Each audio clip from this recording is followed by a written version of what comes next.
வணக்கம் and welcome to filmi decoder. இன்றைக்கி நம்ம இந்த வீடியோவில் 2 தரமான படங்களை பற்றி தான் பார்க்க போகிறோம். அதில் நம்ம ஃபஸ்ட்டு பார்க்க போகிற படம் ஈகோ அப்படின்ற மலையாள படம். இந்த படத்தோட கதை என்னென்னா, படத்தோட ஸ்டார்டிங்கில் குறியச்சன் அப்படின்ற ஒரு நபர் காணாமல் போகிறாரு. இவர் ஒரு டாக் பிரியர், பக்கா கேடி. இவருக்கும் நக்சலைட்டுக்கும் தொடர்பு இருக்குது. இவர் நிறைய இடங்களுக்கு வேட்டை நாய்களை சப்ளை பண்ணுறாரு அப்படின்ற மாதிரி ஊருக்குள்ளே இவரை பற்றி பலவிதமாக சொல்கிறாங்க. அண்ட் அதே சமயம் கர்நாடகா அண்ட் கேரளா பார்டரில் இருக்கிற ஒரு மலையோட உச்சியில் குறியச்சனோட ஒய்ஃபும் கூடவே அவங்களுக்கு பாதுகாப்பாக பியூஸ் அப்படின்ற ஒரு பையனும் இருக்கான். ஸோ குறியச்சனை தேடி நிறைய பேர் போகிறாங்க.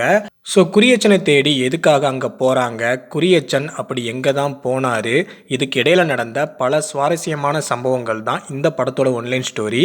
படம் ரொம்ப ஸ்லோவாக போகும், பட் த்ரில்லாக போகும். எந்த இடத்துலையும் சுவாரஸ்யம் குறையவே குறையாது. வினீத் வர முதல் சீனில் இருந்தே குறியச்சன் யார் அப்படின்ற க்யூரியாசிட்டியை பக்காவாக ஆடியன்ஸ் கிட்ட கிரியேட் பண்ணியிருக்காங்க.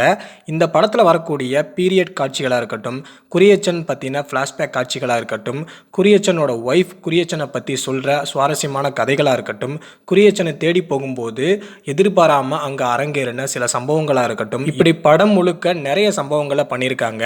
குறிப்பாக சொல்லணும்னா டாக்ஸுக்கும் குறியச்சனுக்கும் இடையில நடக்கிற அந்த பாண்டிங்கை டிஃபைன் பண்ண விதமாக இருக்கட்டும், எல்லாமே தரமாக பண்ணியிருக்காங்க. அண்ட் இந்த படத்துக்கு ஒரு மிகப்பெரிய ப்ளஸ் பாயிண்ட் அப்படின்னா அது அவங்க சூஸ் பண்ணின கரெக்டான லொக்கேஷன் தான். ஸ்க்ரீனில் பார்க்கும்போது அது நமக்கு ஃபீல் ஆகுது. ஸோ ஓவராலாக பார்த்தீங்கன்னா மற்றொரு மலையாள சம்பவம் அப்படின்னு தான் சொல்லணும். ஸோ படத்தை பாருங்கள், என்ஜாய் பண்ணுங்க.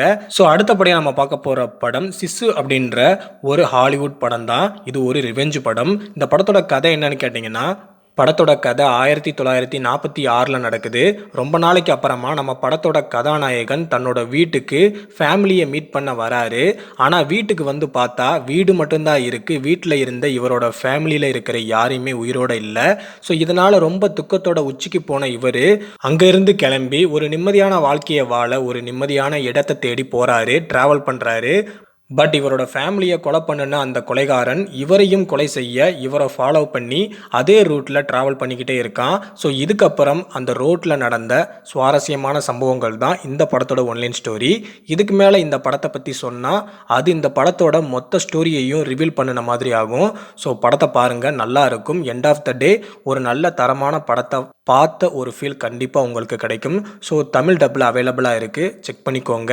ஸோ இந்த 2 படங்களுமே நல்லா இருக்கும், தரமாக இருக்கும். எனக்கு ரொம்ப பிடிச்சிருந்தது. ஸோ கண்டிப்பாக உங்களுக்கும் நான் சொன்ன இந்த 2 படங்களும் தரமாக இருக்கும், நல்லா இருக்கும் அப்படின்ற நம்பிக்கையில் நான் கிளம்புறேன்.